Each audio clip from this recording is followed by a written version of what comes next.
Bonjour and welcome to another episode of Cape and Cowl Unlimited, the place for everything superhero and all that's awesome in between. I'm your host Alex Burns and I'm joined with my co-host Stephen Carter. Hello. Okay, so today we're talking about Civil War. You're thinking, oh man, they just did a Civil War video. Well, it's a little bit different. Talking about Spider-Man. Yeah, this time Spider-Man. So yeah, he's finally been mentioned. Yeah. A little bit more than mentioned. He's in the movie, man. Yes. He's in the movie this time around. And That's Sony absolutely have done a deal with Marvel and Disney, you know, they've got this character back. We know that, I mean, this is the dawn of these cool Marvel characters coming back to the studio. They made some dodgy deals in the 90s, gave the rights away. Sold their soul To the demon. And now they're striking a deal with the devil. Not that Sony's a demon, actually, but it's fair to say the Amazing Spider-Man movies didn't pan out. Well, Spider-Man should be an event movie, right? And that's what those first two were with Tobey Maguire were. 3. I know, but the third one kind of sucks. Let's not count that one then. Yeah, I mean, that still made a bucket load of cash at the box office, you know? But it wasn't well received, you know, like the first two movies were. Those were great. I put the first one on at Christmas, man. It's become that, you know, a movie's good when it makes you feel good and you want to put it on at Christmas. So Spider-Man's one of my Christmas movies. But this is a brand new Spider-Man played by Tom Holland. Yes, another British actor. Yes, the British are coming. The British invasion here. Yeah, we've got... Okay, let's just beat this down. So, Henry Cavill, Superman, Christian Bale, Batman. There's more. Andrew Garfield, Spider-Man. There's loads, man. Ian McKellen, Magneto. You know, I'm rocking it. Patrick Stewart, Xavier. James McAvoy, Scottish, kind of counts. So, it's part of the UK. Exactly. Michael Fassbender. You love it. We love you. It's reciprocated. But yeah, Tom Holland...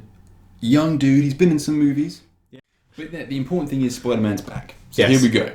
It's big time. Big deal. Yeah. How's he going to fit in?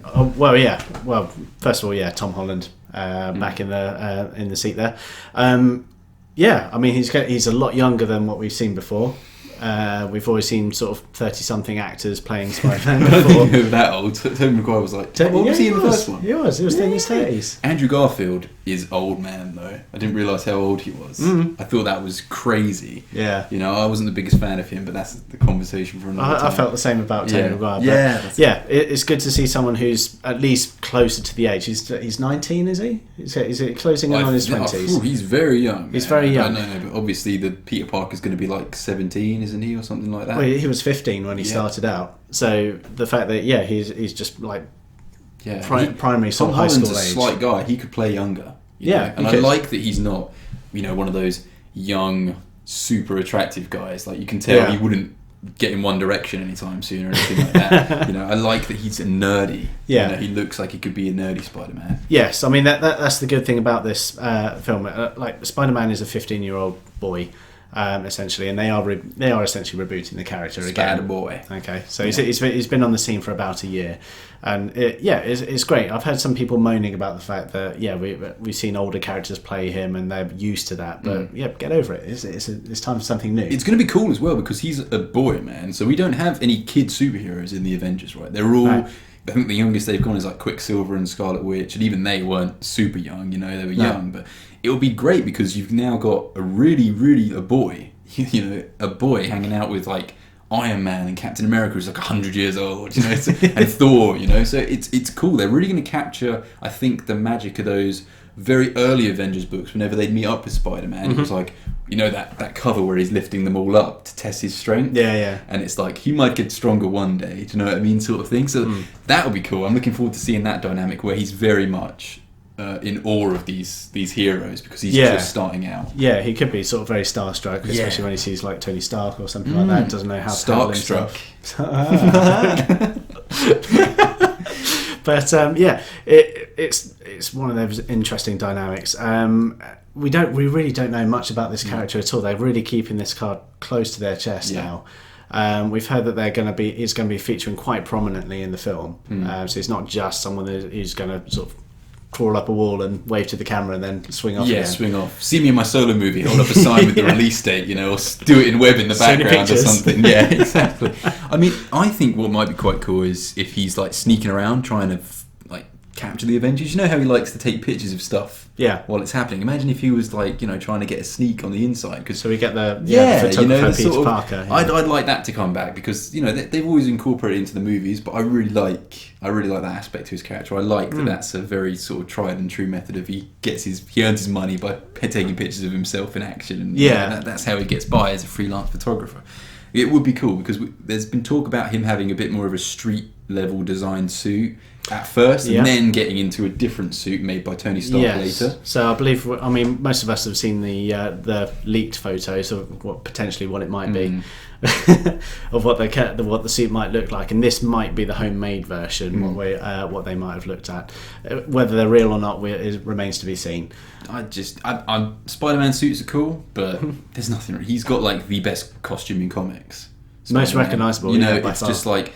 You don't mess with it. It's a classic, It's not like Batman where you've got like different versions. As awesome as Batman is, it's not Superman, He's Spider-Man. It's really cool, really futuristic design for when it came about. And I don't think you've got to mess with that. Amazing Spider-Man tried it, and it was just like... Yeah, that kind of fell back on themselves a little bit. They tried to make themselves look a bit different. And you could see that in Spider-Man 2. It's like, he just made a different one in between movies. That's why I'm concerned about a homemade suit at first. Well, do you know what I mean? Like, it would be cool to see a different... Obviously, we don't want to retread what's already come before, but also you don't want to change things to be the sake of it, because this is the Spider-Man we're going to get forever now, because hopefully, even if he sucks, and he's not liked, worst case scenario, he's in the Marvel movies, so they'll tweak it as it goes on. Like, those things aren't in any danger of sinking. So, Civil War's going to break 1 billion, quote me on that. Spider-Man, this is our Spider-Man for a long time now, for the next 10 years. Yes. So I like that they cast him so young. We could see a Spider-Man grow up on camera like Harry Potter did. Yeah. That'd be really cool, because none of the other characters are aging. That's quite interesting. That'd be a different sort of take on it, and I'd really like to see... We did have Logan, but he kind of got older as he got younger. Well, it's just great. When he went back in time, he just looked more old and wizened. But in terms of the MCU, we're seeing character progression, which is great, but they're all kind of staying around the same age. This is all meant to have taken place, all these events, within a few years of each other. So they might have been spread out over 5 years, whatever, but that'll be great. I'm looking forward to seeing the future of Spider-Man, but I am concerned with how they're gonna bring Spidey into fit. They've got Black Panther. We need to get to know Bucky and root for him. We saw him in The Winter Soldier, but didn't really meet him until the end. Captain America also needs to resolve his trilogy of movies. It's like, I'm going down in this movie, man. It's exciting. I'm sure they'll balance it. They wouldn't bite off more than they can chew. But we're also going to see sort of more of Ant-Man's story, hopefully. Ant-Man as well, and we know he's getting a sequel with the Wasp as well. Ant-Man and the Wasp, which I'm looking forward to. So it's just good times, man. But in regards to Spider-Man coming in, whose side he's on, you thinking Tony Stark? If the comics are anything to go by, he was definitely on Tony Stark's side. He saw Tony Stark as a father figure before the whole events of Civil War, so it was very closely tied to that sort of thing. And that's what made it more compelling, because there was that point where he had this moment of clarity and thinking what Stark was doing was wrong. And then he rebels. And then it's that whole sort of breakup sort of thing going on. They might be...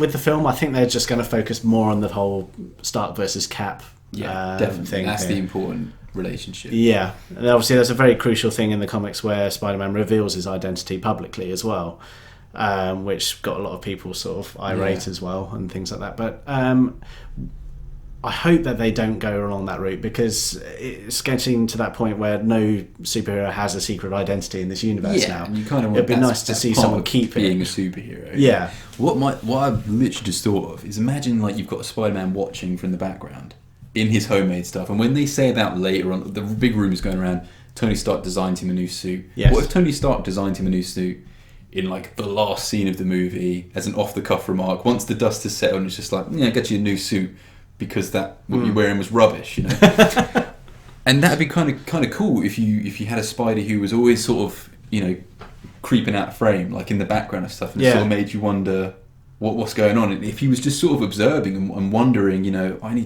they're like me, I should tell them. Almost like Rorschach in Watchmen. Watchmen. That'd be cool. I would love to see that a bit more, because Peter Parker's not stupid, and I can see how he might relate to Tony Stark in terms of a father figure, because they both can connect through their minds. Their fantastic minds, their intelligence. Innovators. Whereas he's going to also connect with Captain America because he stands for such It's the positive iconography of what he stood for. He's more of an Uncle Ben. Yeah. You know, he's from that same sort of time. You know, and he's well, he is. Yeah, they could definitely do a link there. I mean, you've got almost the two sort of the absent father in Tony Stark, and then the father figure that you did have coming in. So that would be great to see him torn between the two. But as you say, I don't think they can focus too much on that because they've got so much else going on. So that might be a cool way of playing him. He's in the background. He's checking things out. He's watching from afar. Finally comes in for the big showdown against whoever that's going to be. There's a lot to be excited about. Yeah, well, we know about the Civil War movie is going to be Baron Zemo. Oh really? Oh, of course. Yeah. Everyone's always forgetting about this. There is a villain in this film, and they've not mentioned much about this. So whether Spider-Man has a hand in taking him down, so much to speculate about, man. Yeah, I'm gonna make a lot more videos on this one. But yeah, excited to see a Spider-Man finally in the MCU. Good. It's looking great. Young Spider-Man. Future of MCU, really. He's going to be the figurehead for the franchise. Maybe after Robert Downey Jr. Fingers and crossed. Chris Evans are done with Avengers. Yep. Fingers crossed it never happens, but who knows. But super excited for Spidey and Civil War. We're going to have more speculation. We're going to be taking a look at Black Panther and also how Bucky's going to be playing a role in this. So keep tuned for more videos on Civil War. And as always, check out caveandcow.co.uk. Thanks for watching. See you soon. See you later. Bye.